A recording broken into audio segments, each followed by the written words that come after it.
comissão recebe reivindicações das pessoas com deficiência em audiência pública. Entre os principais problemas, a falta de sinais sonoros nos semáforos e buracos nas calçadas da cidade do Rio.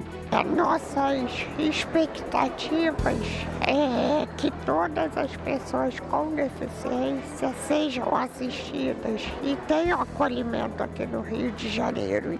O Mapa da Inclusão Escolar faz um raio-x dos desafios para o cumprimento da lei brasileira que garante o direito à educação das pessoas com deficiência. O mapa inclui a lista de unidades escolares impactadas pela falta de acessibilidade. De acordo com o levantamento, em 519 escolas municipais, os alunos com deficiência física ou múltipla são afetados diretamente. Aprovado em segunda discussão o projeto de lei que garante a participação de instituições que trabalham em favor da pessoa com deficiência em feiras de evento. Esse foi um dos assuntos que estiveram na pauta da sessão plenária desta quinta-feira, dia 16 de maio. Veja também, Secretaria de Turismo apresenta os números do primeiro trimestre deste ano.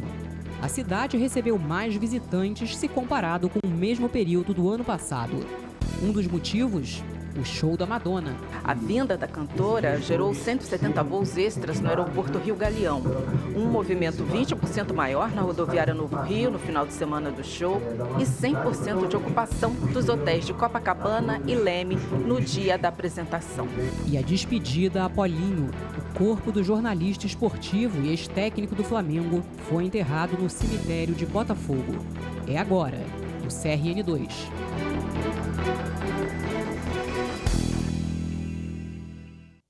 Boa noite. Cidade maravilhosa é cidade acessível. Esse foi o tema de uma audiência pública realizada nesta quinta-feira no plenário do Palácio Pedro Ernesto. A proposta foi da Comissão da Pessoa com Deficiência, presidida pela vereadora Luciana Novaes. O encontro teve a participação de representantes da sociedade civil e da Prefeitura do Rio.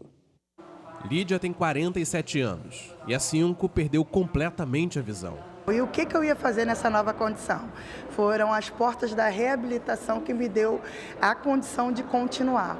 Hoje eu faço parte de um movimento brasileiro de mulheres, estou representante de uma comissão de sociedade civil e comecei a estudar a graduação do direito com a oportunidade dada pela reabilitação.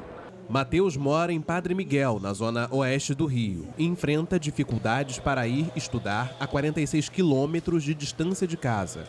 Carlos preferiu mudar de endereço. Trocou Duque de Caxias por Botafogo, para ficar mais perto do Instituto Benjamin Constant. Ali abre várias portas, se você não consegue enxergar, se você não é baixa visão, você consegue aprender braille, você tem letra ampliada lá. Lá é o único local que tem um suporte maior, até mesmo na questão tanto de programas quanto de coisas que a gente acessa. Fora de lá você não teria um suporte do local, você não teria muitas das vezes, né, professores com um certo preparo. Lídia, Matheus e Carlos têm em comum a dificuldade de acessar equipamentos públicos e caminhar livremente pela cidade. Um levantamento mostra que cerca de 25% dos cariocas têm alguma dificuldade para andar livremente pela cidade. E aí que se caminhar pelas calçadas, como aquela ali atrás que eu estava agora, é difícil, atravessar uma avenida movimentada como essa aqui, que é Almirante Barroso, é quase impossível. Esse é o dilema de Álvaro, que tem deficiência visual e se deslocar de uma esquina para outra é um desafio. Hoje mesmo saí da Tijuca, não tem referência tátil alguma, sinal sonoro algum. O que eu conto só com as pessoas, né? A representante do Conselho Municipal dos Direitos da Pessoa com Deficiência falou da dificuldade de ter deficiência oculta. O pessoal diz, você nem parece, é o pior, porque às vezes você tem uma reação de acordo com o ambiente e as pessoas não entendem muito bem, pensam que você é maluca e tem preconceito na realidade, fica te olhando assim de lado. Só este ano, a Comissão Permanente dos Direitos da Pessoa com Deficiência da Câmara do Rio já recebeu 137 reclamações. A presidente do colegiado, a vereadora Luciana Novaes, analisa as denúncias e formula políticas públicas que são encaminhadas à Prefeitura do Rio. As nossas expectativas é que todas as pessoas com deficiência sejam assistidas e tenham acolhimento aqui no Rio de Janeiro. Então, por isso é importante essas interlocuções.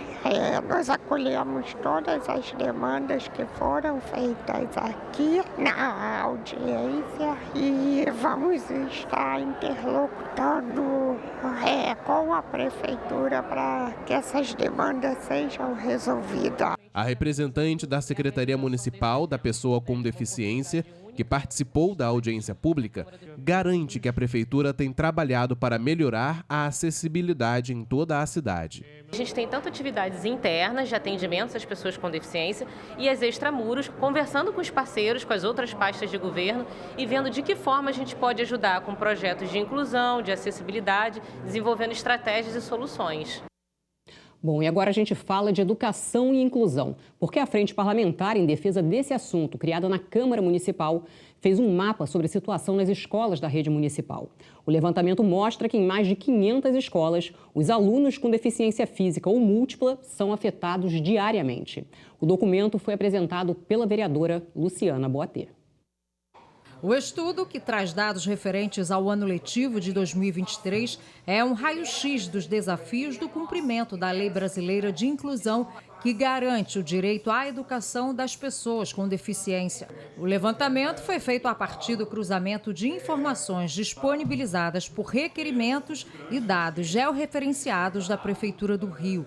A partir de agora, a ferramenta promete dar mais transparência à inclusão e à fiscalização do cumprimento de uma das metas do Plano Municipal de Educação, a Meta 4, que trata da universalização do acesso à educação básica. Para a vereadora Luciana Boatê, presidente da Frente Parlamentar em Defesa da Educação Inclusiva, poucas escolas do município têm condições de oferecer tudo o que a lei garante aos alunos com algum tipo de deficiência. A gente entende que uma inclusão de verdade, ela precisa também de considerar a acessibilidade das escolas, o número de profissionais suficientes para o atendimento especializado de acordo com a demanda do estudante e uma política inclusiva que envolva todas as áreas da escola, ou seja, tem que ser inclusiva de verdade. Portanto, tem que ter profissionais, tem que ser acessível, tem que ter uma sala de recursos dinâmica, uma sala de recursos com material, e isso precisa perpassar por todos os momentos do aluno na escola. O debate durante o encontro se apoiou em 3 pontos levantados pelo estudo: a existência de salas de recursos multifuncionais, a presença de apoio à educação especial e à acessibilidade. Se a gente comparar com algumas cidades, até de São Paulo, nós estamos muito avançados. Oferecer o serviço do AEE é um avanço, só que agora eu preciso melhorar essa oferta. Para esclarecer o cenário formado por 1.547 unidades escolares da cidade do Rio, o mapa traz 3 filtros. Os ícones verde e vermelho revelam os colégios com e sem sala de recursos multifuncionais. As cores azul e roxo mostram as escolas com e sem agentes de apoio à educação especial. Por último, as escolas sem acessibilidade entre os andares. O mapa inclui a lista de unidades escolares impactadas pela falta de acessibilidade. De acordo com o levantamento, em 519 escolas municipais, os alunos com deficiência física ou múltipla são afetados diretamente. Ainda segundo o estudo da Frente Parlamentar, 16 bairros cariocas não têm sala de recursos disponível em nenhuma escola da região. Um raio-x apontando para a dinâmica territorial, que é uma das demandas das mães, ou seja, falta de sala de recurso, falta de atendimentos profissionais especializados e com a preparação necessária. Então, é um raio-x para mostrar onde estão os vazios e a gente aponta exatamente quais são as regiões da cidade onde está esse vazio no atendimento. Um representante da Secretaria Municipal de Educação apontou os desafios para promover a inclusão. Mais de 1.000 alunos por mês, em média, tá? Nos últimos 2 anos, nós tivemos 30 alunos, em média, a mais por dia na nossa rede. 2/3 deles hoje são alunos que têm transtorno do espectro autista, algum grau, que é um tema que É uma novidade em termos, né, de pesquisa científica, né, para os profissionais da saúde, profissionais da educação, né, a gente vem qualificando a abordagem em cima disso, né, mas também qualificar essa abordagem, né, é algo muito recente, né, então a gente tem que avançar muito nisso.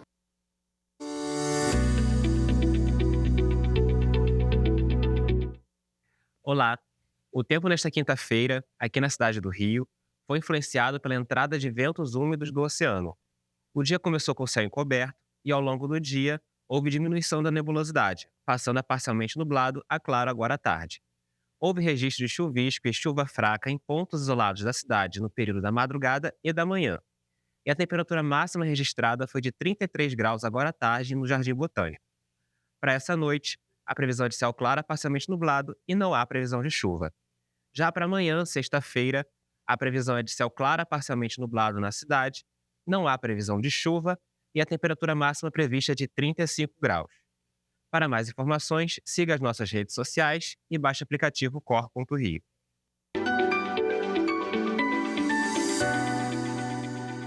E 16 de maio é comemorado o Dia do Gari. E a tecnologia tem sido uma grande aliada na limpeza urbana. Atualmente, os garis da cidade do Rio não utilizam só a vassoura, mas máquina saneadora de limpeza de praia, trator de comunidade, poda de arborismo e catamarã.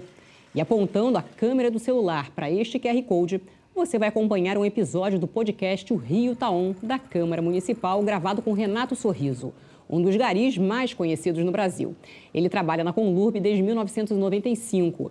E durante o bate-papo, Renato Sorriso conta como ganhou esse apelido e detalhes do dia a dia nas ruas da cidade. Vale a pena conferir, o bate-papo tá bem legal. E olha só, teve um aumento no número de turistas no primeiro trimestre deste ano, se comparado com o mesmo período de 2023. É o que revela um levantamento da Secretaria Municipal de Turismo. Os dados foram apresentados aos vereadores nesta quinta-feira, numa reunião no Palácio Pedro Ernesto. Na reunião, a secretária de Turismo, Dani Maia, abordou eventos importantes como o Carnaval, a festa que mais divulga a cidade para o mundo. Ela informou que, como estratégia para avançar fronteiras, foram produzidos 3.000 livros arte com fotos dos desfiles deste ano, registradas por Vicky Muniz. Os exemplares serão entregues aos chefes de Estado e demais autoridades que se encontrarão no Rio para o G20 em novembro. Hoje, na Câmara, Dani Maia atualizou o Legislativo sobre ações em andamento para incrementar a pasta. A Secretaria de Turismo identificou um aumento de 13% no setor no primeiro trimestre de 2024, incentivado também pela realização de eventos de grande porte na cidade, como o show de Madonna na praia de Copacabana. A vinda da cantora gerou 170 voos extras no aeroporto Rio Galeão, um movimento 20% maior na rodoviária Novo Rio no final de semana do show e 100% de ocupação dos hotéis de Copacabana e Leme no dia da apresentação. O desafio agora é atrair mais turistas internacionais. Nós temos que realmente avançar, são os turistas estrangeiros, eu acho que a questão, inclusive, das companhias aéreas, né, a questão do galeão, isso também era um gargalo que está agora começando a avançar, isso vai trazer mais turistas. De acordo com o Anuário do Turismo 2023, foram 16.441.000 turistas nacionais, vindos principalmente do nosso estado e de São Paulo e de Minas Gerais. E 1.334.000 estrangeiros. A Argentina aparece em primeiro lugar, seguida por Chile e Estados Unidos. A maior vocação do Rio de Janeiro é o turismo, né?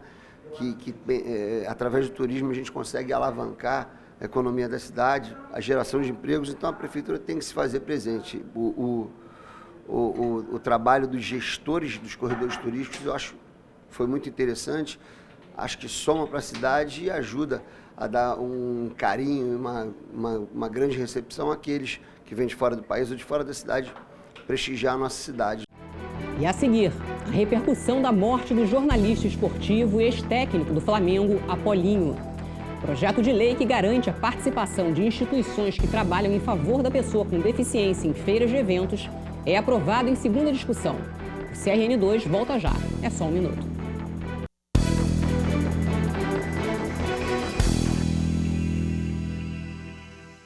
Na sessão plenária desta quinta-feira, os vereadores aprovaram o projeto de lei que assegura a participação em feiras da cidade de instituições que trabalham em prol das pessoas com deficiência.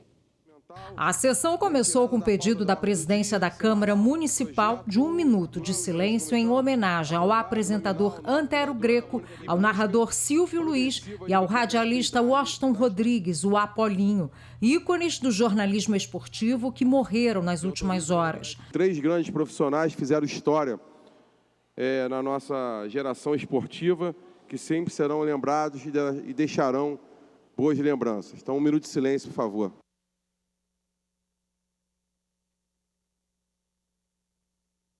Na sequência, os vereadores aprovaram o projeto de lei que garante a participação de instituições que trabalhem em favor da pessoa com deficiência em feiras de eventos na cidade. Aprovado e segue a redação final. Com a aprovação, os produtores de feiras de eventos do Rio deverão garantir a instalação de pelo menos uma barraca para instituições ligadas a pessoas com deficiência. O objetivo é dar oportunidades de divulgar os serviços prestados ou comercializar produtos confeccionados pelas pessoas com deficiência.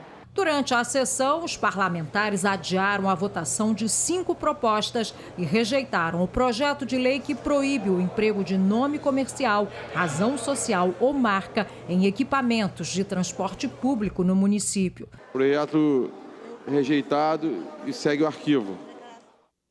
Foi enterrado nesta quinta-feira o corpo de Washington Carlos Nunes Rodrigues, o Apolinho. Ele morreu aos 87 anos, vítima de um câncer no fígado. Apolinho era radialista, repórter e jornalista esportivo. A imparcialidade nos comentários fez com que ele fosse um dos poucos comentaristas com grande aceitação pelas 4 grandes torcidas cariocas. Washington Carlos Nunes Rodrigues ganhou o apelido de Apolinho por usar um microfone sem fio parecido com os dos astronautas da missão Apollo 11 de 1969. No fim da década de 80, Apolinho foi homenageado pela Câmara Municipal do Rio com um conjunto de medalhas Pedro Ernesto, a maior honraria da casa. Em uma rede social, o presidente Carlos Caiado destacou a importância do comunicador e se solidarizou com os amigos, familiares e fãs de Apolinho. O prefeito do Rio, Eduardo Paes, também se manifestou pela internet. Disse que Apolinho marcou a infância e a juventude dele na Rádio Nacional. Em uma entrevista mais cedo, Eduardo Paes anunciou que a Vila Olímpica da Gamboa vai passar a se chamar Vila Olímpica Washington Rodrigues, o Apolinho, em homenagem ao radialista. Apolinho também foi técnico do Flamengo. O clube lamentou a morte dele e destacou a importância de Apolinho para o futebol brasileiro. Combate a construções irregulares em 2 pontos da capital. Em Irajá, na Zona Norte, um prédio de 7 andares foi demolido. No térreo funcionava uma loja. Nos 3 primeiros andares havia apartamentos. E nos 3 últimos, uma área de lazer com hidromassagem e churrasqueira. Segundo a prefeitura, o imóvel foi construído em uma área pertencente à favela Parque Jardim Metrô Irajá, sem qualquer licença.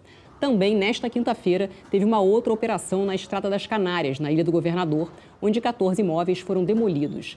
As construções não tinham qualquer tipo de autorização da prefeitura.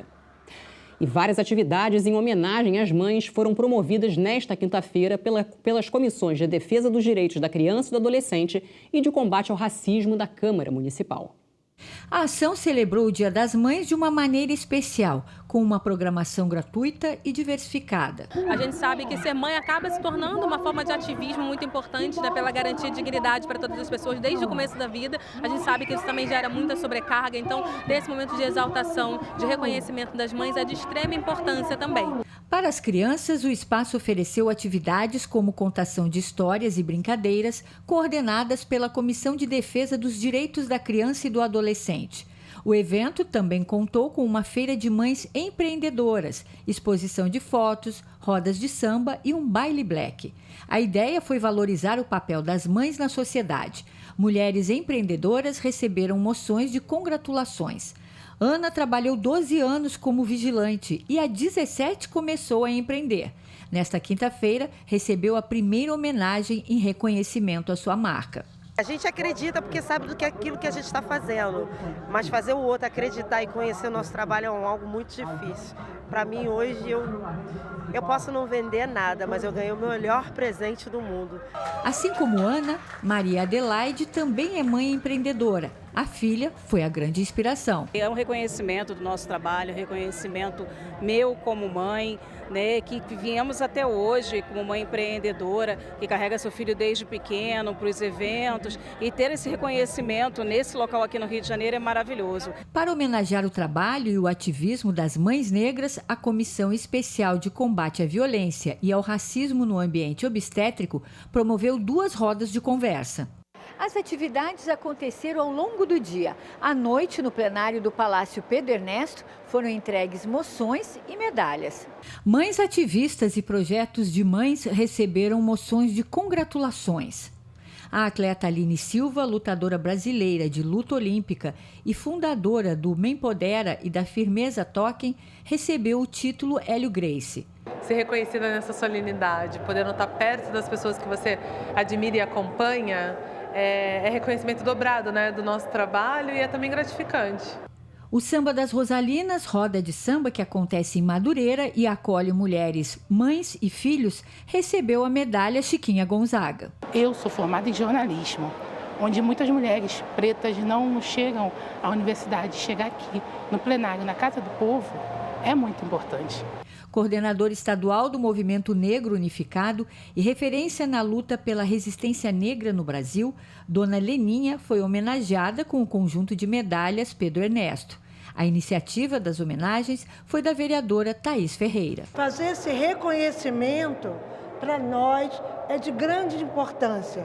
Para mim, para os meus filhos, para os meus netos e para todos aqueles que me tratam como mãe. Mãe Leninha, vó Leninha, e isso é que nós trazemos no dia a dia.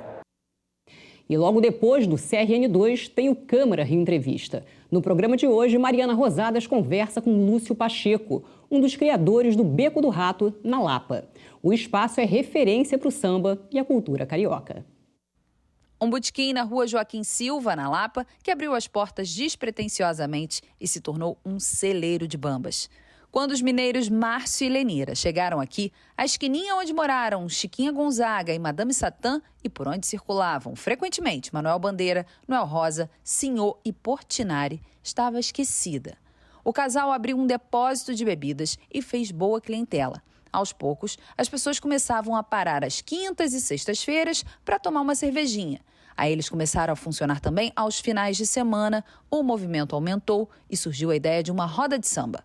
Em 4 meses, o Beco do Rato virou uma opção barata, com música de qualidade e ao ar livre.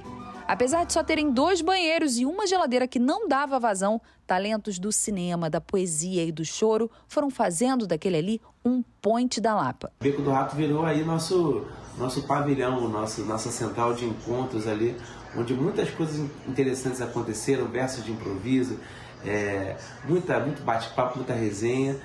E ali, paralelamente a isso, ele ia amadurecendo como uma grande casa de espetáculos, levando para sua programação grandes sambistas e novos sambistas. E a gente também, com aquela vontade de mostrar nosso samba, ia amadurecendo artisticamente. Então, quer dizer, foi uma parceria muito, muito próspera. É um lugar que não só na minha história, mas na história de todo sambista, né, tem uma importância muito grande.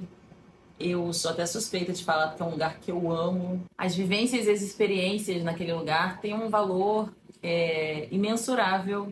Ai, quantas noites nas quintas do Mosquito com o Inácio.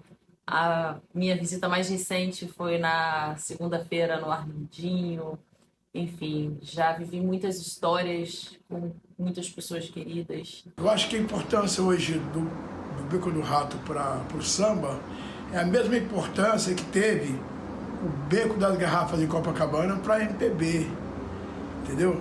Então, grandes artistas passam pelo Beco do Rato. Embora seja a casa que não é tão grande, mas ela é bem acolhedora. Bom, é hora de acompanhar o Câmara Rio Entrevista, então. Mais notícias do Legislativo Carioca amanhã, a partir de 1h45 da tarde, no CRN1. E você pode assistir a nossa programação ao vivo também pela internet. Uma excelente noite para você, hein? Tchau, tchau.